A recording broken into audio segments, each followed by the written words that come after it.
నమస్కారం. ఈరోజు కేటీఆర్ మహిళలు బస్సులో ప్రయాణిస్తున్న దాన్ని చులకన చేసి మాట్లాడే విధానం మనం చూసినాము మీడియా ద్వారా. నాకు అనిపిస్తూ ఉంది కేటీఆర్ గారికి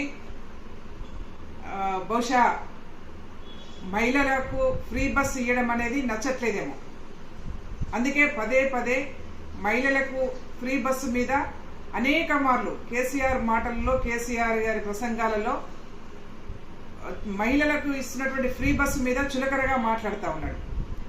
మహిళలు ఏదో ఎల్లిపాయ పొట్టు తీసుకుంటున్నట్టుగా అల్లికలు కుట్టుకోవచ్చు, లేకపోతే కూరగాయలు అమ్ముకోవచ్చు, ఇవేం తప్పు కాదు, మహిళకు ఫ్రీ బస్సు, మహిళకు ఒక బస్సు పెట్టండి, చివరికి కుటుంబాలుగా బస్సులు ఎక్కి డ్యాన్సులు చేసుకోండి అని చెప్పేసి మాట్లాడాడు.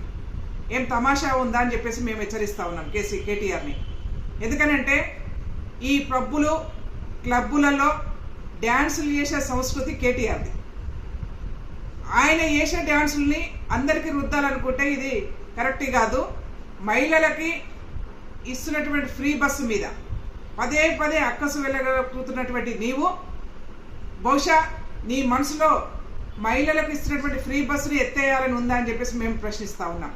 ఒకవేళ నీకు అదే ఒపీనియన్ ఉంటే, అదే అభిప్రాయంతో నువ్వు ఇట్లా ఉంటే నీ బహిరంగంగా చెప్పు.